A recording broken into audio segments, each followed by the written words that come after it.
Go. Hey, card slingers. Pew, pew, pew, pew, pew. I'm Tom. I'm Galen. And these are your ongoing 15 minutes of fume. X minutes of fume. TBD minutes of fume. We are picking up right where we left off the other day in sniffing our way through the Fool's Journey, the Hierophant. Perfumes inspired by tarot cards. Just one tarot card per collection, so this one is about the Hierophant. You may see our previous video about that subject, where we reviewed the 6 aspects of the Hierophant, which were art elements from the card, made into perfumes that you can wear to smell good and sound smart when you explain what perfume you're wearing. Mm-hmm. I feel smarter just talking about it. Wow. Today we're doing Faces of the Hierophant, which relate to archetypes. These are just different identities related to the Hierophant. You know, each figure on a card represents different things. It's a whole bunch of lovely text on the website describing exactly what we mean. So I feel I'm not obligated to paraphrase all of it. I'm mostly here to smell perfumes. Shall we? So the very first one we have is Hierophantes. Hierophantes. Hierophantes. I think that's it. So it says, the chief priest in the Eleusinian cult, crowned in gold and clad in purple. I don't know what any of that means. I don't either. He's a cult leader? But I'm not going to get my Hierophantes in a bunch over it. Whoa. Ha! The smell is blood red pomegranate, bay leaf. Oh, I love that bay leaf note. Sweet fig, honey, oak moss, and balsam. I haven't sniffed any of these. I'm going in truly blind. Truly virginal. Well, that is royalty. Okay, this smells different than I was expecting. I'm definitely getting a strong bay leaf in the bottle. Me too. Which I love. Bay leaf is one of the main ingredients I use in incense that I make for myself to use for divination purposes. And I chose it because bay leaf has been historically associated with the oracle at Delphi. However, upon research recently, I found an excellent academic article stating that laurel was actually a general term in that period of history, and they made a strong case for the actual incense being burned at the time being oleander, which was described as a laurel at the time, and fits all of the historical references much better than bay laurel. But we cannot make a perfume or an incense out of oleander, for it is highly toxic. So I will settle for the symbolic bay leaf. History lesson. I guess. I didn't even know this was a class. I love that this has like a kind of like a richness, a rich fruitiness to it, but it's not like an especially fruity, rooty tooty note in the bottle. Also, it's fruity, but I think because of some of like the balsam and the bay leaf, it doesn't make it like a juicy smell. It weirdly has like a dryness and stuff mixed in with it. I don't know. It's kind of fascinating. Well, when you're dealing with like a fruit with like fig and honey and everything, there really is just sort of a, we're not talking about no fruit salad here. We're talking about some kind of ambrosial concoction of, just opulence. Just opulence. The smell's very rich. It's got like a deep, warm darkness to it, which of course I think the oak moss is helping with quite a lot. This is beautiful. What is it giving me like a spiciness? Yeah, I don't know. I'm wondering that too. Is it the bay leaf? It could be the bay leaf. I mean, the bay leaf has a kind of a lovely, like sharp, like a crisp smell to it. And the greenness of the bay leaf is kind of getting lost a little bit among the balsam and the pomegranate and all these other, notes taken it every which way. It's just exquisite. And I'm wondering if when it says blood red pomegranate, if there isn't a bit of a blood note in there also, if it's a little more literal than purely descriptive. Am I crazy? Maybe. Because it definitely has this kind of like a bloody quality to it that reminds me of, like there's almost like that slight metallic edge or like a cloviness. Maybe that's the spice that I'm getting. Oh, maybe. There is like a It's hard to tell though because tang. these notes are all so, I mean, oak moss is a lively note. And then the way that like things like balsam and fig and honey all have like kind of points of overlap that kind of make it all blur together. Just gorgeous. I will be wearing this. It especially seems like I would wear this. I mean, it's been really hot lately, and I'm not sure, like going out in the heat with a scent that is this like rich and full-bodied and everything might make me panic a little bit. I think it's fine. Oh, it's just gorgeous. Weirdly, I feel like it smells like a good hot weather scent. There's like a heat to it. It smells like witchcraft also. A dry heat. It really smells like something I would want to smell if I went behind a curtain at a store and had my tarot cards read by some notorious character.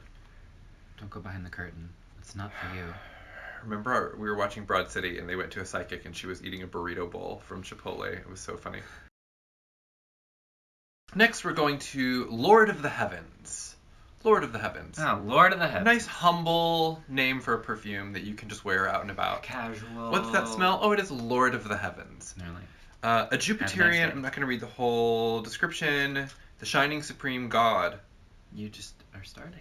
Clothed in the robes of a prelate. I'll leave it there. Lord of the Heavens. A Jupiterian blend of California white sage, cedarwood, hyssop, saffron, white frankincense, juniper berry, nutmeg, cinquefoil, hops flower, and sarsaparilla. What is cinquefoil? Cinquefoil is a plant. I don't know if you'd categorize it as an herb exactly. Maybe it's an herb. But it has magical properties. People use it for magic. I don't know much about the scent, but it's like a little green plant. Oh, okay. I don't know what it smells like. It might if it has a definite scent. Ooh. Oh, this is nice.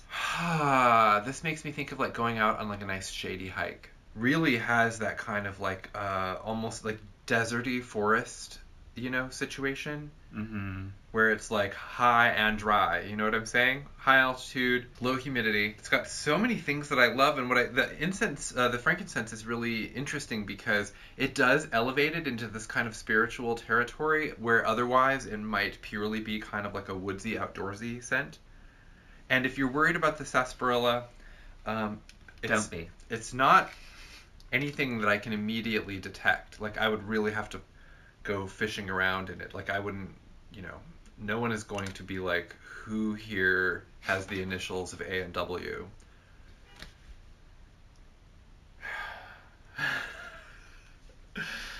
I got you. It's not me. Come back. Really lovely, kind of like dry green, herbal. Oh, I love a saffron. It's clean. You got that sage. I'm just like, when this happens on CVS, it's CVS.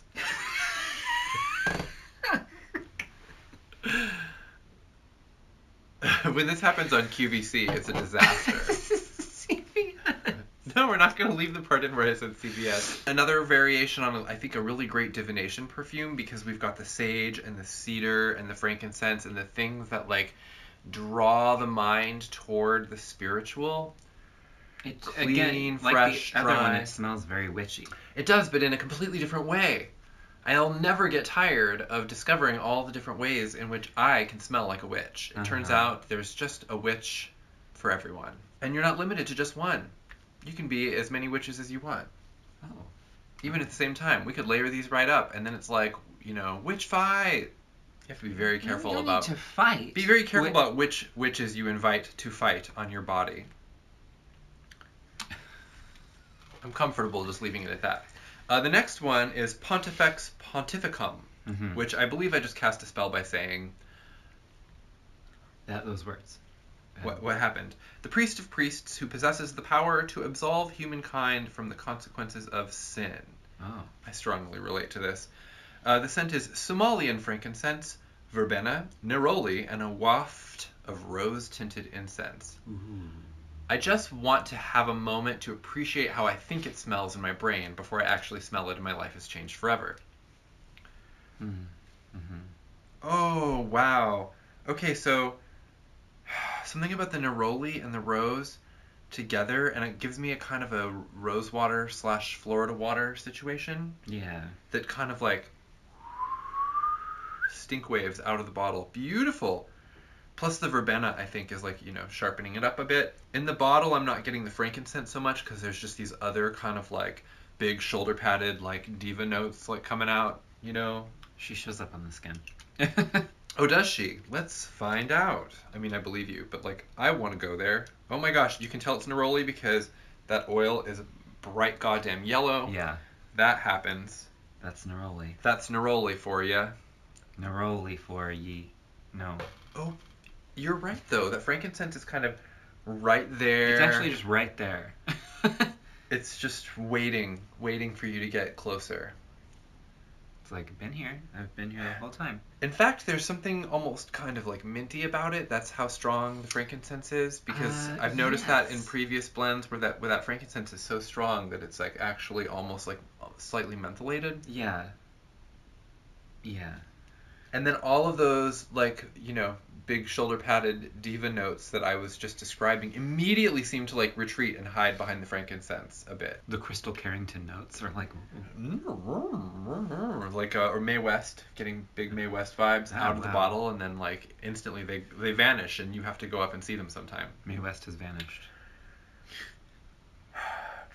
This is beautiful. I mean, if you like a nice, like especially like a frankincense note that is giving you all of the, midnight mass spooky religious vibes. Kind of drier, but summer florals. Yeah, exactly. But like in a sundress. Yeah. This is like the Hierophant in a sundress. I think Pontificum relates to summer dress. Summer dress. Summer dress. It means Pope in a summer dress. It's that summer Pope robe. It's like white. It has little yellow flowers on it. If you look close, you can see it's actually mesh, It's very sheer. All right. I think it's like, what are they... Wait, what are they talking about? It's time to move on. I think I speak... Yeah, I'm hearing the listeners say, it is time to move on. You're bringing up a Pope in a mesh robe. Well, somebody's got to tackle the tough issues. If we wanted to get tough, we could get a lot tougher. Carrying just right the fuck on. We go to the Divine Scientist, a perfume that it sounds like I might not be smart enough to wear. Oh. It just doesn't, I don't know if I'm really there. I didn't go any further in science than high school chemistry, which I mostly failed because the teacher told us if we were having trouble to study with like this person next to us, and in my case that was like an evil redneck jock asshole who grew up to be a firefighter who was recently forcibly arrested for holding teenagers at gunpoint during an after prom party in his own home. So that's my science. You really want to copy story. His notes? Right. Look, like I want to go back to that teacher who's probably dead now, but and just say this is not the way. So anyway, the Divine Scientist. Enough about my life. The heavenly researcher who uses their genius to plumb the secrets of the multiverse. It's smart people stuff. A precise and logical scent, clean and methodical. A shining white aldehyde with cedar, juniper leaf, and elderflower. I don't get elderflower a lot in Bpal perfumes. I'm excited. I hope I can find it. I thought you were just going to say, I don't get elderflower. I'm not smart enough to get it. What the fuck is that? They didn't really teach us about that in old. Remedial after-school detention science. I majored in detention science. Ooh. Wow. I mean, I immediately put it on without even describing the bottle. I'm so bad, but you still love me, right? It is light and breezy and a little spicy. I love that aldehyde. Well, now I'm moving backward through time. In the bottle, oh my gosh, the aldehyde is so intense that it's almost a little boozy. I love that. It just has this kind of vaporous... Yeah, I love me an aldehyde. Shining... Did it say... Oh, it says shining white aldehyde. That's exactly what I'm smelling. Well, it reminds me a little bit of our champagne note, except for I think not quite as sweet. Yeah. Because then what steps in are these herbal notes like the cedar, which is woody, and then the juniper leaf and elderflower, which are just really light and crisp and delicate, and it makes the aldehyde seem extremely like kind of full-bodied in comparison, which is interesting. And we'll just I really love this one. zap that onto the skin. I ended up wearing this the day that I bottled it because I was just like, I was really excited about that one when I read it. And I was To like, me, I think I'm gonna like this, and I do. To me, a stupid. This says date night. Like this is an extremely. It smells like kind of like elegant, fancy. It's clean. Clean, bright. I mean, I can see how if a beautiful person was wearing this, they would seem smarter. That could be, for you, very valuable advice. I'm not saying if you're beautiful, you're not smart already. It's just about, like, appearances, you know? Like, people don't imagine, you know, that they might underestimate your intelligence based on your bewildering beauty. Look at Marilyn Monroe. Oh, my God. Genius. There was nothing she couldn't do. Actually, it's so funny when you say that because, like, you said that right when I'm smelling this, and I got this jarring mental image of Marilyn Monroe smelling exactly like this, and I wasn't mad about it. Weirdly, I do think she would smell kind of like this. I just think that she would like this perfume. She'd like an aldehyde. This is something that a completely undereducated, overconfident person like myself can say to the entire internet, and then just move on. But I love how there's, like, what is it? It has a kind of a resinous quality to it. It does. And I'm not sure from where. There's almost like something kind of like gummy to it. I know. I don't really know what it is. Is it the juniper? It could be an unlisted It's kind of a stickiness. Yeah. I don't think it's the juniper, but it doesn't seem to be any of the other things. So I just love this. Just know that it just has a kind of an interesting resinous base that is sort of beautiful, unlisted. Very beautiful. Very intelligent. And the last one that we have from this particular suite is called the Initiator. You know, the Initiator, one who initiates. Oh, I get it now. The intermediary that connects the heavenly to the temporal and infernal worlds, etc., etc. You know what I'm talking about. Frankincense, galangal, styrax, cinnamon bark, and onycha accord. I don't know what that is. Let's look. Googling things in front of people. At least I confessed to being undereducated. Along with parts of stacte, galbanum, and frankincense was one of the components of the consecrated ketoret, which appears in the Torah book of Exodus. It is an incense? Yes. It says the formula was not to be duplicated for non-sacred use. But that's okay because you can still just smear it on your body. Nothing bad will happen. I wouldn't put it near any mucous membranes. Let's be smart, people. We're trying to be as smart as perfumes inspired by the Hierophant ought to be.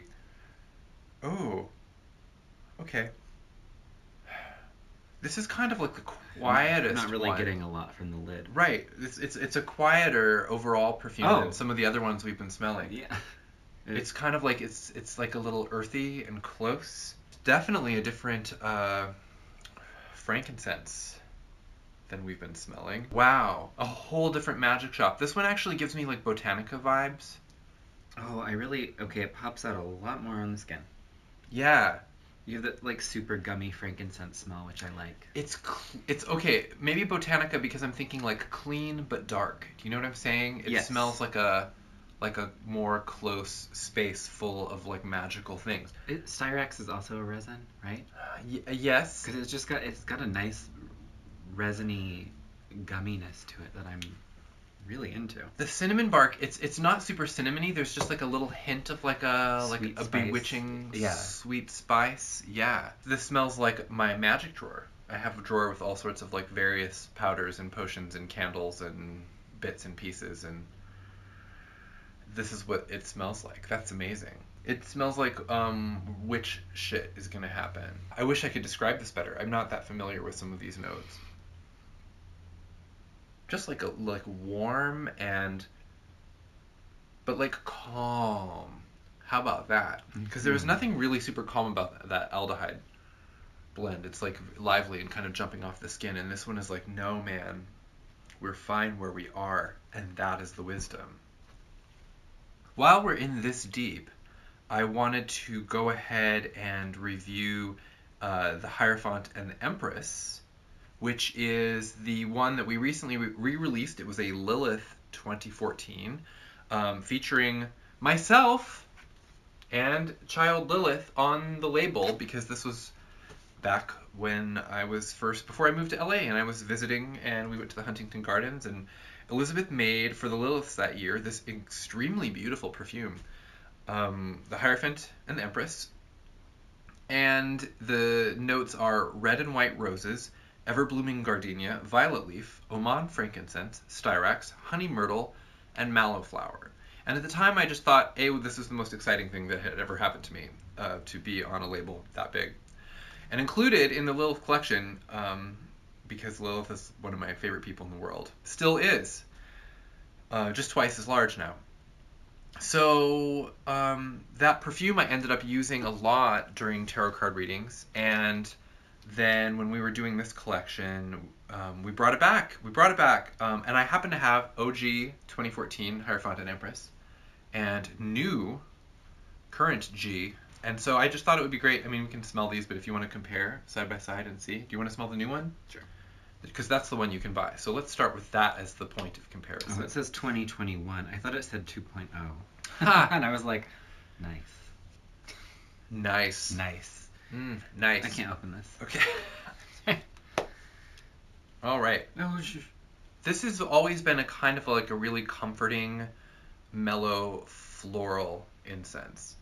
And beautiful! It smells like just a beautiful garden. Beautifully rosy, but like in that green way. Mm-hmm.